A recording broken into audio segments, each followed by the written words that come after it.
It's so great to see that again. It's a film I recommend seeing several times because there's so many layers and so much to appreciate about it. I do really want to acknowledge Ine for programming this retrospective. It's been great to see all the films because there's such unity and strength in this body of work. So thank you it's so a great much. time to acknowledge it. David.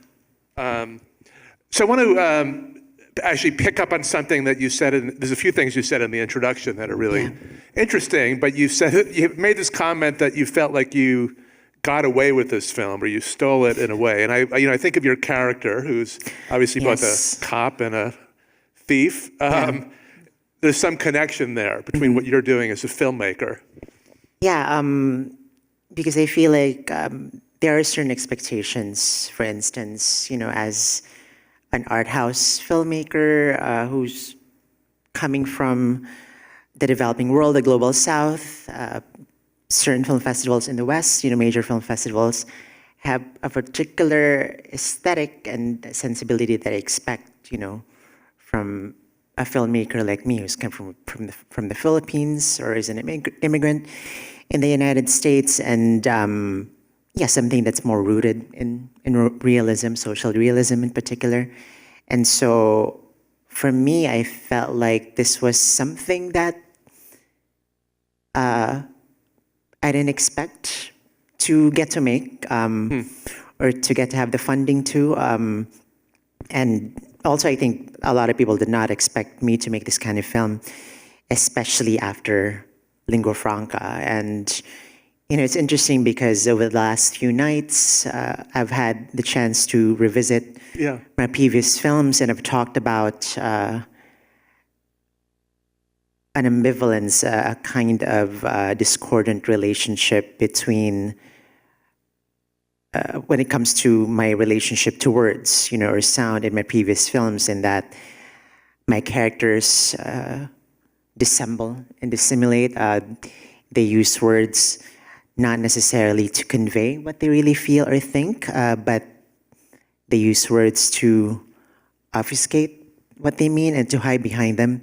And I think that impulse has remained in this film, but it has migrated from words and sound to the imagery. Well, the characters are all secretive in a way. And there is a quote you said a while ago, which applies here, and it applies, I think, to a lot of your work, but you say, the less of me the audience has figured out, the more power I have over them. And Dahlia is certainly, it's a great statement, but it is something very intriguing about this film, because the characters and the relationship are not that easy to really read. Yeah, I'm impressed that you found that quote. That's a deep cut. But it is true, because I feel like, and the reason why I specifically, I think, use the visual grammar of 1940s, 50s classic Hollywood, from noir to melodrama, and also the French films like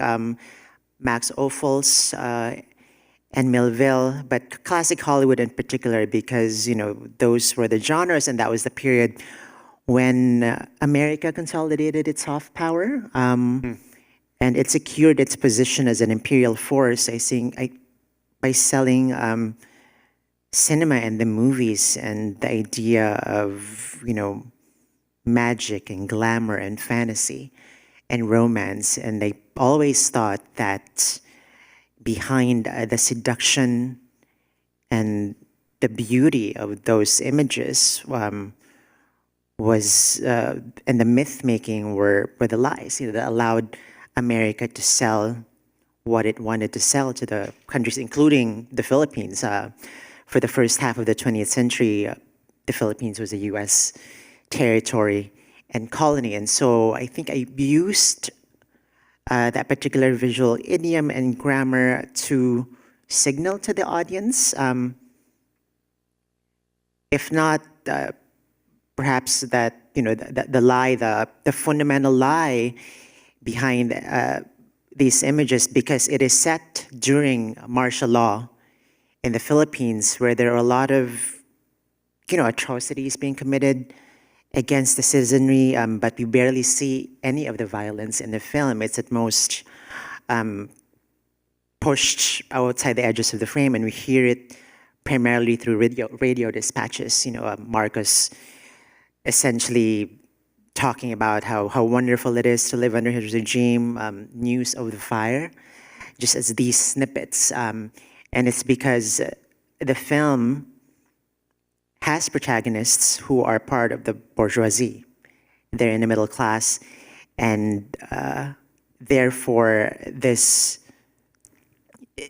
seductiveness of the imagery belying, I think, the moral and ethical compromise underneath is motivated by the perceptual limits of these characters, and that they can afford to be oblivious because of their class privilege and proximity to power, if that makes any sense. Sure. I do want to talk about the ending of the film, and the relationship between Charlie and Dahlia is so interesting because, he does seem like somebody who is going to ultimately fit within convention in a way. Your character is like a classic film noir protagonist. First I thought, Dahlia is going to be like a femme fatale, but it's really, instead it's like the protagonist of a film noir who can't fit in. And that's the great thing about the film noir genre is that it shows sort of the underbelly of society and is interested in people who sort of fall outside of that. So I guess, let's talk a bit about film noir, because obviously you're playing with the two major genres. You're playing with the film noir and melodrama, which, Certainly. I feel like, in a way, this is my revisiting of the film noir. I think I did it first with Señorita, which is a noir political thriller, but that was before I transitioned. And this time, I'm revisiting the genre and taking on, I think, a combination of the fatale and the hardened, detective, but also deliberately playing this character as cisgender, or whether she's cis or trans is not immediately addressed, but it's implied that she is cisgender. I think because of what viewers and people know of my identity as a person, and as a filmmaker. I think that is one subversion that I wanted to do. And also, I just wanted to, within the femme fatale archetype as well, I wanted to have her be the moral and political agent who's compromised in that sense, if that makes. Yeah. Could you talk about the ending? Because even though structure, the way the film is now structured, and it circles back to the beginning, it feels like that ending was like always there. But I think, didn't that go through an evolution, the way you decided to end the film? Yeah, I decided to add actually the opening and ending sequence, especially the countdown, after I had already had the rough cut. Because otherwise, when I had the rough cut, it would have ended with just her dying, which I think was a conventional and classic noir ending. But I thought about the feeling that I wanted to leave the audience with, and I didn't want to. I think traditionally noir is about kind of the bleakness and hopelessness, but I wanted to end on a note that was something more bittersweet. I think by the countdown, especially, and the countdown is motivated in the final sequence with Charlie using it as a kind of a time travel thing, or a projection into a future that was utopian in nature. And it's a commentary, I think, both at a personal level and a societal, for the Philippines, and the fact that it ends at 2 and they never really get to that point. Just because you mentioned the future, there's that fascinating scene where you envision the future, this sort of science fiction moment. Yeah, I think that was my one moment of kind of a commentary, in the sense that at the time that the story is set in the late 70s, the president then was the dictator Ferdinand Marcos, and presently, actually, the president of the Philippines is the son of that dictator. So anyway, there's a cyclical thing going on in that because of people's, I guess, obliviousness or forgetfulness or amnesia of the past, we're right back where we started. We're existing in this kind of perennial loop in some sense. In terms of again, like one of the striking things about the ending of the film is the kind of, there's like a tenderness, but there's not a real eroticism. It's interesting, like to compare it. I'm glad that we saw Shangri-La first, which is a wonderful work, but that is a very overtly erotic, film, and the restraint of this film is really fascinating. So could you talk about that? Yeah, when I started writing and shooting this film, I thought it was going to be primarily a romantic melodrama, and it's about the thwarted or unconsummated romance between Dahlia and Charlie. But then I also realized while I was making it and stepping back and trying to understand what was going on in my mind while I was making this, I think I was also kind of being pensive and thoughtful about and kind of taking stock of my life. I feel like a lot of people, especially when they're younger, are a lot more idealistic and optimistic and more gung-ho and about being an agent for actual change, political change in society. And I think in the business of growing up and getting older and getting caught up in responsibilities and your personal ambitions, you wake up one morning and then you look back and realize that maybe what you were hoping to do and what you're planning to do and what you're hoping to become has not exactly come to fruition. And so I realized that Moonglow, I think, is using the scaffolding of both noir and romantic drama is really, it's a story of regret and disillusionment. And when Dahlia looks at Charlie's face, she's not only remembering what they used to be and, what they lost, but who she used to be and who she lost in the process in the intervening years. Yeah, I just want to ask, I have two more questions, and we're going to open it up for the audience. But could you talk a bit about I guess the film is set in the 70s, but how the film might speak to a present day Philippine audience? And this is just an oddball question in a way, but the actor who played Charlie, Arjo Aide, he was, I guess, implicated in some kind of political scandal, which sounded kind of, when I heard that, it related a bit to the film for me. So I don't know if you could answer that. Yeah. What was the first question? Well, just about the relevance, sort of how the film speaks to a contemporary Philippine certainly audience. And it's, I think it resonates, I think, also outside just Philippine society, but in pretty much everyone societies where there is a threat of fascism and authoritarianism looming, and this is where I can see the echo from my second feature, Apparition, and that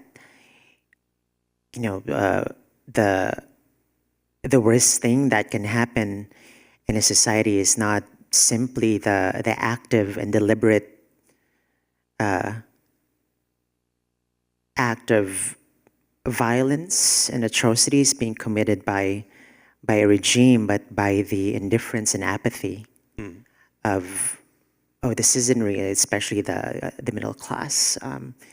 I think that is ultimately my comment in the film, is that Dahlia thinks that she's in a way this well-meaning do-gooder and Robin Hood, but ultimately what she does is is pointless because the problem is in the system. And that requires, I think, a collective political awakening, collective and systemic action. Yeah. There's so much we can also talk about the craft of the film, but the last thing I'll ask you, then we'll open it up, is just about the performance, your performance, which is amazing, I think. But you said, in the beginning that you've acted in your films before, but never played done a performance that is really inspired by classic Hollywood actresses. Yeah. You've written about Jane Fonda and Clute as being important to you, and then you mentioned Barbara Stanwyck. So what was that like for you? Yeah, I think for this film, because in Lingua Franca, my approach was kind of really a naturalism and a realism, and I was focusing on this very raw and down-to-earth humanity of the character. But acting in this film, I was becoming conscious of performing for the camera. And in that, I wasn't simply being present and embodying, a character and her reality, but also consciously projecting a certain persona or a certain feeling. That was both emblematic and embodying of both the genre and also the persona of someone like Stanwyck. For instance, a kind of steely and self-possession in a film. Great. Okay, so I guess we have a microphone, so raise your hand if you have a comment or a question.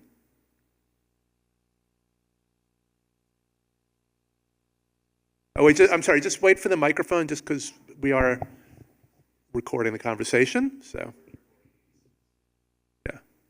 What was the inspiration for the title, Moonglow? Yeah, it's interesting because, was thinking of an initial title for the film. The first thing that I came up with, and this is also in a way, I was borrowing a title of a Sternberg, von Sternberg movie, but Underworld.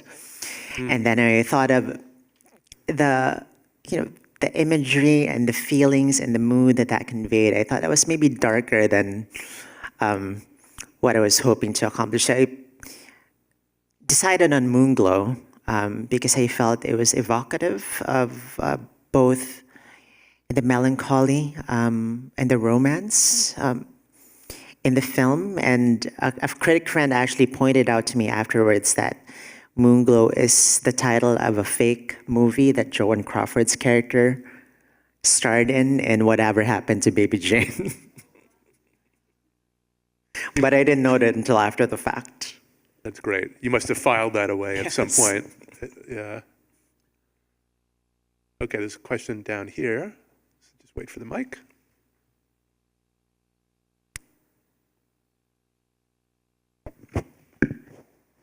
Hi, thank you.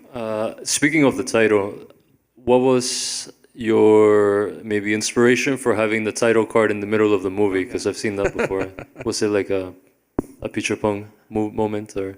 Yeah, I decided to have the title card drop in at the moment that it did because I felt that was the movie was finally becoming and revealing what it is, and that I feel that prior to that point there are these two separate engines, narrative engines. The one that was more the noir aspect of it, and the other one was kind of this romance. And Dahlia's arc up until that point is a kind of pushing back and resisting the pull of the past. And it is that moment that she finally kind of lets herself open and surrender to the pull of it. Before we continue, I wanted to acknowledge the presence of our producer, Allenberg Ang, who is here all the way from the Philippines. Well, he traveled everywhere, but without whom this film would not be possible. And I also wanted to, shout out, it's was a very special privilege to have had the chance to work with. He was the sound designer of some of these films you might have heard of. Goodbye Dragon In the Mood for Love, Millennium Mambo, Tuduchi, who did the sound design and the sound mix of this film. Great. I was going to ask you about the sound, so I'm glad you brought that up. But I guess. Well, go ahead. There's a question right here.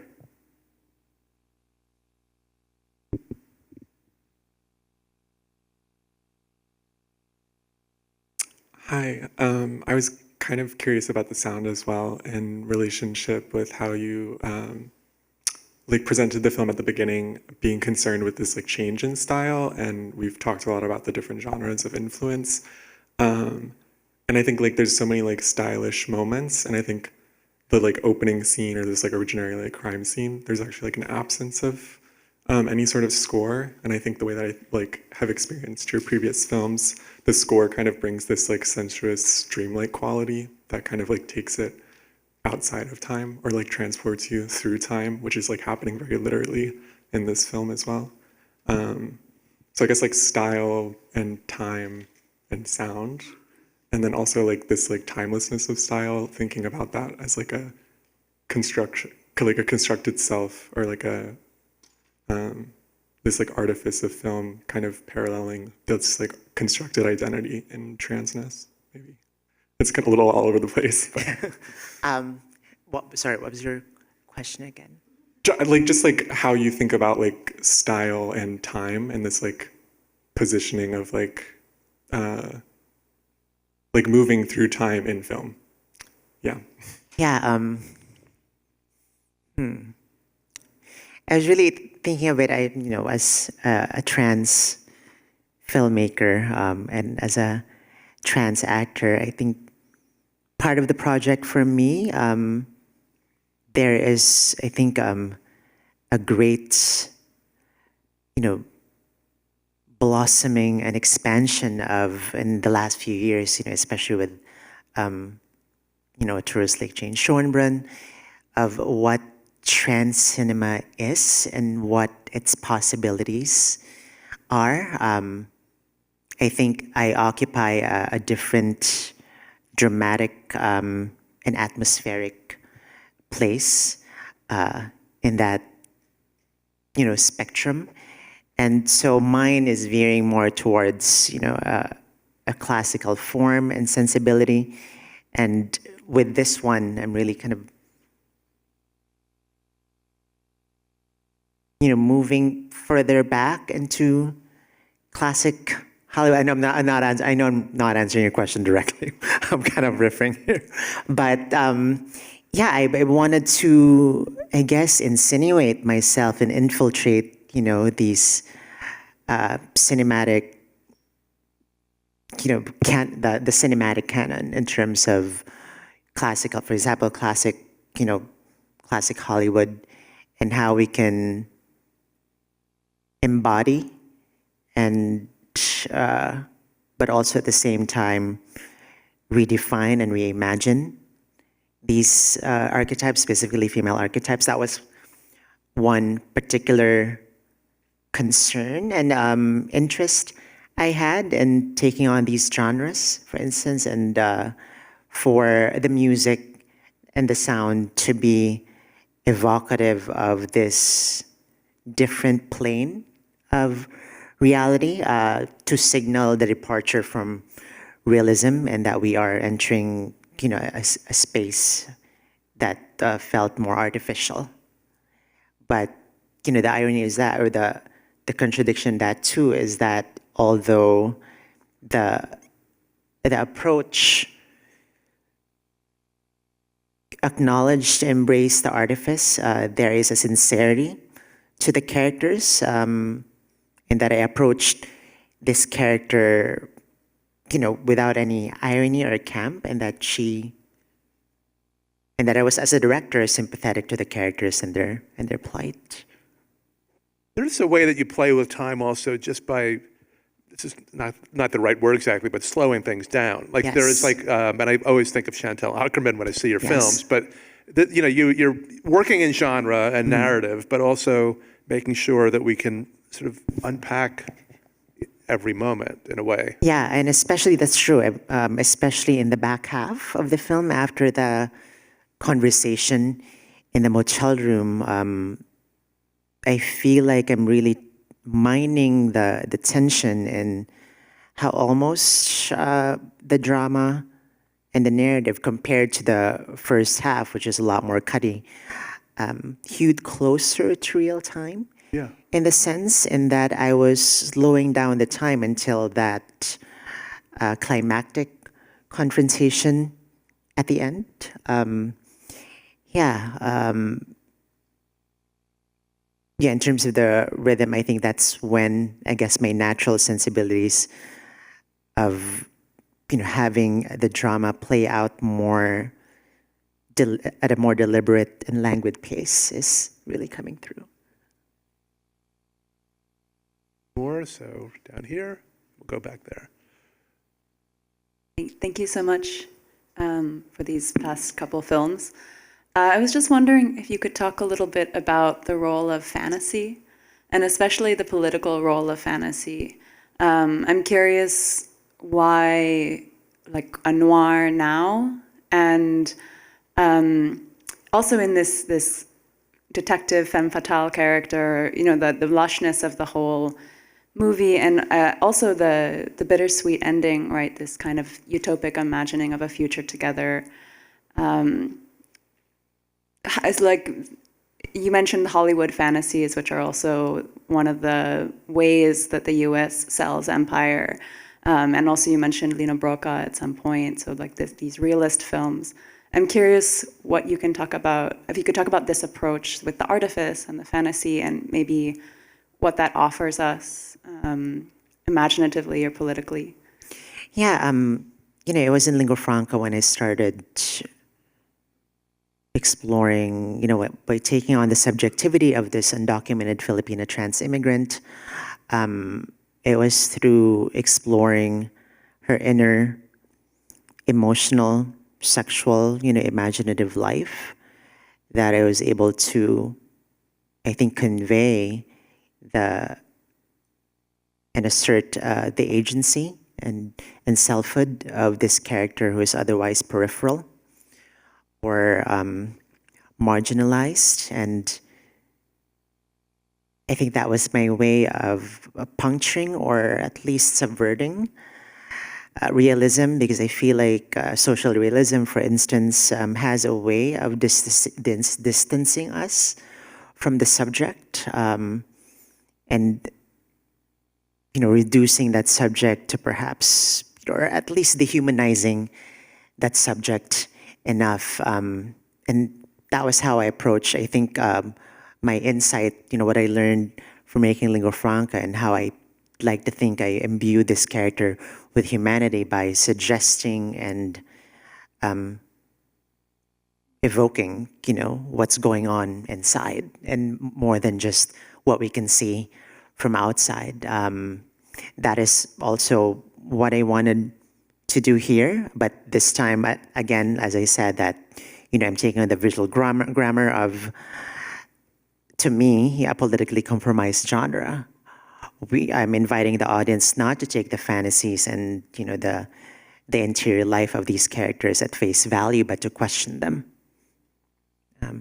I think it's always incumbent upon us not to passively consume the imagery, the art that we encounter, every day, especially on commercial screens and by Hollywood studios, but to question the integrity of the image, their political intent behind it, and what they're trying to sell to us. And that's what I think I mean by taking on the cinema of artifice, not doing it artifice for artifice's sake, but for us to be critical thinkers and actively question, what the image is and what is motivating it.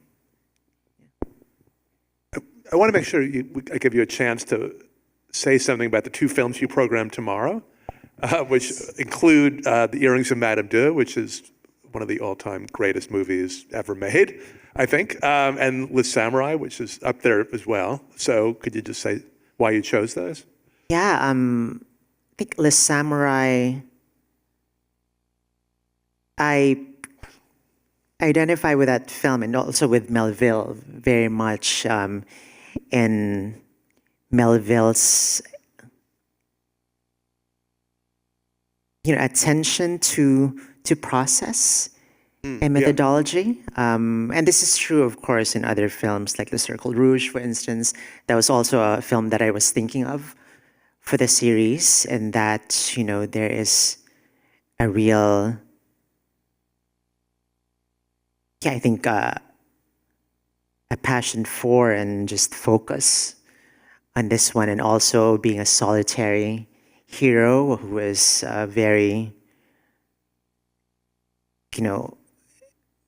monomaniacal in some sense in his pursuit, which echoes, I think, what Dahlia is doing here as well. The Earrings of Madame De by Max Ophuls has always been an inspiration for me, but in my previous films, because of my sensibility at that time, that was, as I said, really tethered to, I guess, realism. I felt it was an indulgence for me to take on that style. But when I was making Shangri-La, and which I felt was a natural progression after exploring the sensual life of the character in lingua franca and how much there is to be mined and explored in the inner life of a character, and how the camera can be used to express, these feelings and the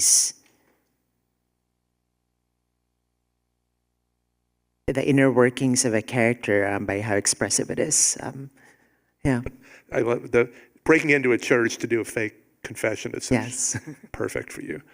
Yeah. Okay. I guess we have one down here. Okay. It's been such a privilege to now see your 4 features. When I saw it was a mid-career retrospective, I was thinking, oh my gosh, let's have more than 4 features from you. So I'm really hoping you don't cap it at 8. I'm curious if we hopped into a time capsule and fast forwarded to when you imagine that you can look over your career in full.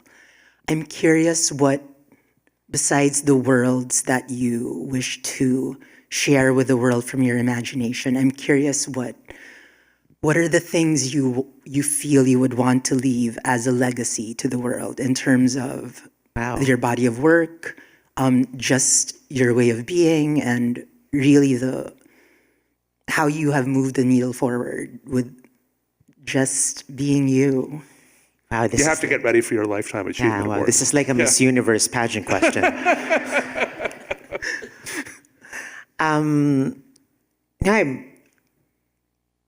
I think, whatever legacy I leave as a filmmaker is something that only history can, really decide, and what audiences, over time.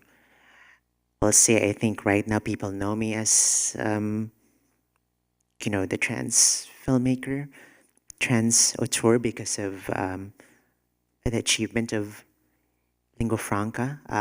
But I'd like to be personally, what I'd like to accomplish is to make sure that I continue to make films or create opportunities and find the circumstances where I can make films that feel truly emancipated, and that I'm able to make them with as complete a creative autonomy and freedom as I had been making my very first film, Senorita, as an independent filmmaker, and that regardless of the level of resources I may have access to, that I continue to make films that feel true to me and that I feel no one else can make. That's it. That's all. Okay. Okay? I guess that sounded like a finale, but thank you so much for sharing all your films Thank you this so weekend. much.